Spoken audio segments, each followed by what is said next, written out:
When you first saw E.T. fly across the moon in that movie, remember that feeling of like magic, Oh, yeah. pure movie magic. Yeah. Well, get ready to kind of go behind the scenes because today we're going to really dive deep into E.T. and how E.T. came to be. And trust me, the real life story. It's just as captivating as the one you saw on screen. What's really amazing is that E.T.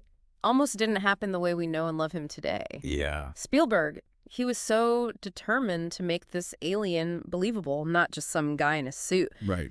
But back then, the technology, it wasn't really there. So how did they get Spielberg's vision onto the screen with what they had? It was a lot of ingenuity for sure, Yeah. artistry, and a little bit of luck. Mm. They brought in Carlo Rambaldi. And if that name sounds familiar, it's because he was the special effects genius behind movies like King Kong and Alien. Wow. And he was tasked with building, E.T. as this animatronic puppet. Wow. And they made a bunch of different puppets. Each one could, do different things. Oh, okay. But one thing they couldn't get right was E.T.'s walk. Oh. Like they couldn't make it convincing. It was a huge I problem. mean, this is Spielberg. This is like right after Jaws, Raiders of the Lost Ark. Exactly. And he's telling this really personal story about an alien Yeah. befriending a little boy who's, dealing with his parents' separation. Like everything had to be perfect. It really did. They were so close, but that walking issue was a real problem. Too jerky, too expensive to fix with the technology back then. I see. They needed a creative solution, and they needed it fast. So what did they do? Well, somebody on Spielberg's team had this wild idea: call UCLA Medical Center. Okay. They knew the hospital had a program for people with like unique physical attributes, and so they were hoping to find someone who was short, someone who could move in a way that might work for E.T. And that's how 11-year-old Matt Demerit entered the picture. Born without legs. Matt already considered himself a monster kid, loved creature features, special effects, all that. His doctor knew all this about him, and the doctor also knew just how agile he was, so the doctor recommended him for the role. Can you imagine being 11 years old and getting a call to meet Steven Spielberg? And not just meet him, but like potentially be a part of, movie history. And it wasn't just like a regular audition either. Matt walked into this room and it was full of these amazing creatures from Rambaldi's old projects. It must have been like walking into Geppetto's workshop. That's so cool. Yeah. What was Spielberg's reaction when he saw Matt? He was blown away. And it wasn't just about Matt's ability to move, like in this unique way, using his hands as feet. He was also impressed by Matt's personality. I read that Spielberg got down on his knees Wow. to talk to Matt, face to face. Yeah. And Matt later said, not everyone did that. Right. So you can tell Spielberg had this respect for Matt, and I think that made a big impression. Yeah, that sounds like a very Spielberg thing to do. Yeah. To really make that human connection even while they're in the middle of this big technical problem. Right. So they hired Matt for one scene. Mm-hmm. But it sounds like his role got bigger as they filmed. It did. It did. Because you see, the way that Matt moved, walking on his hands, it gave E.T. this really distinctive, otherworldly way of moving, Yeah. which was exactly what they'd been looking for. Uh-huh. And so Stunt E.T. was born. It's amazing how limitations sometimes lead to the most creative solutions. You're telling me. But stunt work back in the early 80s, it wasn't exactly safe. Oh, no. No, it wasn't. Like, think about it. Yeah. Matt did. Like, Yeah. all those falls, those tumbles, and even that scene where E.T. is drunk Yeah. and he's stumbling around. I know. This is 1981. It's pretty wild. You really got to wonder about what it was like to film back then. You I know- mean, for anybody, let alone a young boy. I wonder what it was like for Matt to be in the middle of all that. Did it affect his life beyond the movie set? Well, it seems that filming E.T. was a refuge for Matt. Really? Yeah. His parents, they were separating at the time, Yeah. and his dad was struggling with untreated bipolar disorder. Oh, wow. And so the movie set, it was a place where he felt stable. He felt this camaraderie, something he wasn't really getting at home. It's interesting how, these fantastical stories, Yeah. they can be these anchors in tough times. Yeah. Like you can escape into another world even if you're the one creating it. Exactly, yeah. But, speaking of escaping into another world, Yeah. there were a lot of other people who helped bring E.T. to life. Oh, yeah. It wasn't just Matt. Absolutely. It was a real team effort. So who were these unsung heroes? Well, we'll dive into all of that right after this. So you're telling me it wasn't just one person in a suit. Nope. There was a whole team of people Yeah. working behind the scenes. A whole team of puppeteers, yeah. Controlling his every move. Controlling his movements, his expressions. Everything. Wow, that's crazy. Even his blinking. They had different E.T. puppets for different scenes. Wait, different puppets? Yeah. What do you mean? I mean, think about it. E.T., he had to do a lot in this movie. He had to walk, he had to ride a bike, Right. show all kinds of emotions. No one puppet could do all of that. That makes sense. Yeah. So what were these different puppets like? They had several, each designed for specific actions or close-ups. Okay. Like, for example, they had the hero, E.T., for, scenes that had more complex movements, more expressions. But then they also had a lighter weight version that was used for when they had to carry E.T. or lift him. Oh, okay. Oh, yeah. So they had all these different puppets for different actions. Yeah. But it wasn't all puppetry, right? I mean, we know Matt was in the suit a lot. And I think I remember reading that there were actually other actors involved too. You're exactly right. We had Matt as Stunt E.T., but then there was also Pat Dillon, a little person who actually played E.T. in a lot of scenes. Really? Especially those close-ups, where they really needed to see E.T.'s face. Oh, I see. And what about those hands? Those Yeah. really expressive hands. I remember being mesmerized by them when I was a kid. Ew, those hands. Those were Caprice Roth. Who's that? She was a mime. They brought her in to make E.T.'s movements more nuanced and fluid. Imagine that. This talented mime, hidden away, Wow. coordinating the puppeteers and making sure everything moved just right. That's incredible. Yeah. It's mind-blowing, the level of coordination, all the collaboration Yeah. to make all of that work together. And Spielberg, he was notoriously secretive Oh, yeah. about how they made the movie. Didn't want to ruin the magic. Exactly. Right. He wanted the audience to believe in the magic of E.T., Yeah. to just experience it without knowing how they did it. Yeah. He wanted people to connect with the character, with the story, Yeah. purely emotionally. Yeah, and it worked. It really did. E.T. became this worldwide phenomenon. It did. Broke all kinds of box office records. Yeah, Captured hearts. absolutely. I mean, people really connected with E.T.'s message about acceptance, compassion, Yeah. and seeing beyond how somebody looks. So true. For Matt, though, the whole thing was bittersweet. Oh, yeah. His father passed away Oh, no. not long after the movie came out. Oh, wow. It really makes you think, life, it's not simple. No. Joy and grief, they happen at the same time. Yeah. Matt's talked about how the friends he made on set, especially Robert McNaughton, the actor who played Michael, Yeah. they really helped him get through that time. It makes you realize that those bonds you form on set, when you're creating something special, they can be so important, Yeah. especially for a young boy going through something like that. Yeah, and those themes in the film about loss and friendship and finding family, they're even more meaningful. I know. When you know Matt's story. They really are. Like, those themes weren't just in the script. Yeah. They were part of the whole production, Exactly. on screen and off. It's like they were woven into the fabric of the movie. Yeah, yeah. Well, we've been talking about the team effort behind E.T., We have.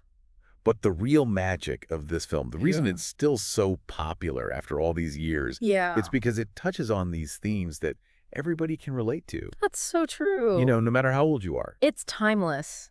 E.T. explored these themes of friendship, acceptance, human connection, Yeah. but it also made us think about what it means to be alien and where we might find intelligent life, Yeah. out there. It's funny because before E.T., aliens were always bad, Right. like evil invaders, Totally. or just cold and unfeeling. Spaceships and lasers and weren't taking over Earth. Right, but then E.T. came along, and he was totally different. I know. He was vulnerable, Mm-hmm. innocent, kind of goofy. He was like an outsider who was lost and alone, Yeah, just like Elliot. exactly. And that's why people connected with the movie so strongly. Yeah, It was like it tapped into our own fears, yeah, our own insecurities, our need to connect with others. totally. And it showed us that aliens, they might not be so bad after all, Right. that maybe we have things in common with them. Yeah. That's so cool. E.T. wasn't about conquering or anything like that. It was about understanding each other, empathy, Exactly. like realizing that even though E.T. looks so different, we were all connected. Yeah. It's crazy how a movie about an alien could make us think about what it means to be human. Right. I think that's what makes Spielberg such a great storyteller. Yeah. He knows how to, connect with people on a really deep level. Yeah. No matter who you are, where you're from, he finds those things that we all share. It's true. I mean, the movie also captured the magic of childhood. Oh, yeah. Like no other movie I can think of. Totally. And the way it was filmed, Yeah. like a lot of the shots are from a kid's perspective. That's right. Yeah, we see the world through Elliot's eyes. Yeah. We feel his wonder, his fear, all of it. And remember, E.T. himself wasn't, conventionally cute No. or heroic. He was kind of strange. Yeah. A little unsettling at Yeah. first. At first, yes. Yeah, And yet you just can't take your eyes off of him. totally. And that plays into the whole theme of the movie Right? about accepting people who are different. Yeah. E.T. is an outsider. He's different in every way. Totally. But Elliot, he's got this pure heart, Yeah. and he just accepts him, no questions asked. Yeah. And that's such a powerful message It really is. about seeing past how someone looks, seeing the good in everybody, no matter how different they might be. Absolutely. And that message is so important these days. It really is. Yeah. Especially in a world that feels so divided. Yeah. E.T. reminds us that it's okay to be different Uh-huh. and to connect with people, It's about empathy. even if they don't look like us. Yeah. And opening our hearts to people who might seem different. Okay, so we've just about wrapped up this deep dive into the story of E.T. What stands out to you the most about this film's legacy? Oh, that's a tough one. I think for me, it's the reminder that stories can really change the world. Yeah. E.T. wasn't just a movie, it was like a phenomenon. It changed how we thought about extraterrestrial life. It reminded us to be kind and to connect with other people. And that's pretty remarkable, for a movie about a little alien who was lost and just wanted to go home. It really is. And for everyone listening, we hope this deep dive has sparked your curiosity Yeah. about, the stories behind the stories, the real people, the real experiences that shape the movies that we love. It's so fascinating. And we'll be back with another episode soon.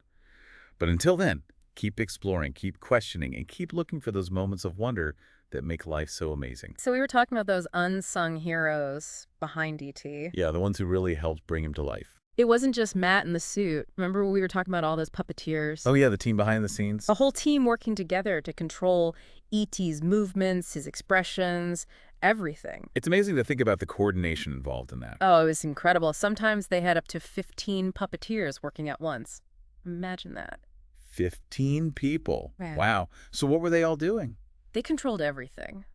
From his blinking to his neck, you know how it stretches out. Yeah, that's such a classic E.T. move. And they even had different E.T. puppets for different scenes. Wait, different puppets? What do you mean? Well, E.T. had to do a lot in the movie, right? He had Yeah. to walk, ride a bike, show all sorts of emotions. I never thought about that.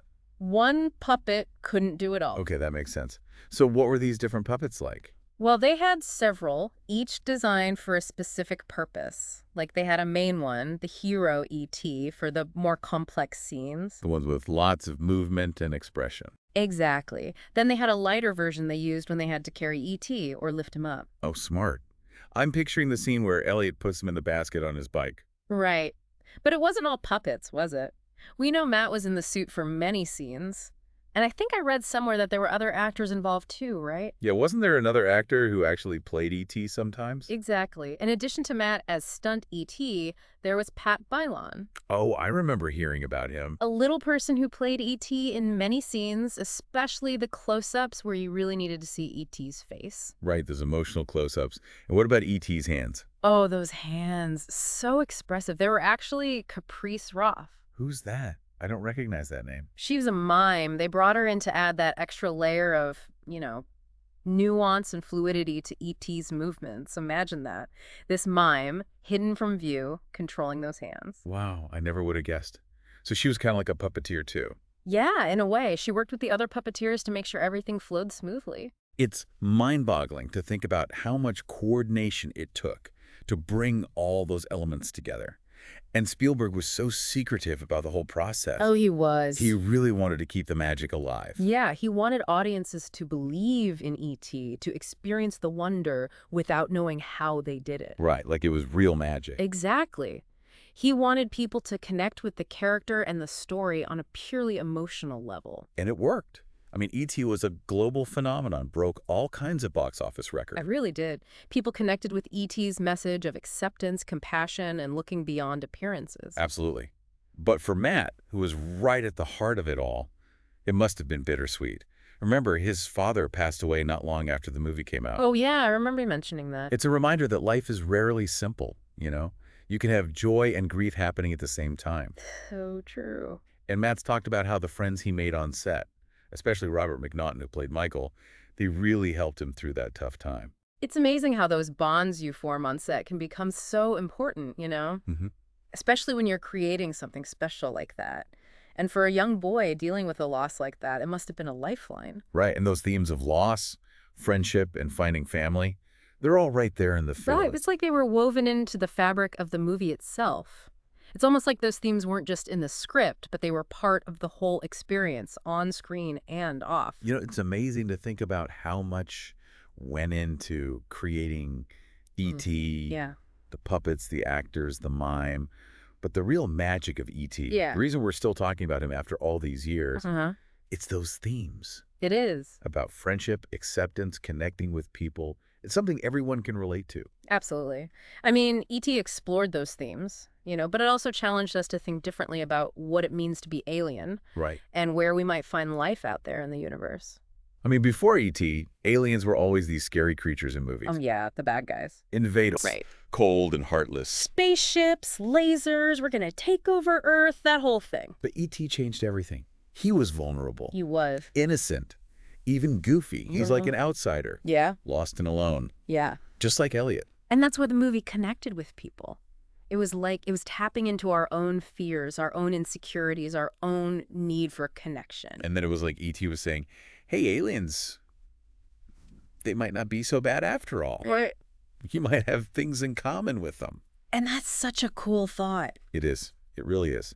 E.T. wasn't about conquering or anything. No. It was about understanding, empathy, Yes. seeing that even though E.T. looked different, we were all connected somehow. It's really incredible. I mean, a movie about an alien made us think about what it means to be human. I know.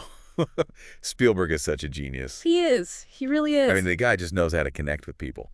Doesn't matter who you are or where you're from. He gets us. He finds those things we all share. Those universal truths. And that feeling of childhood wonder. I mean, no other movie has really captured that the way E.T. did. It's true.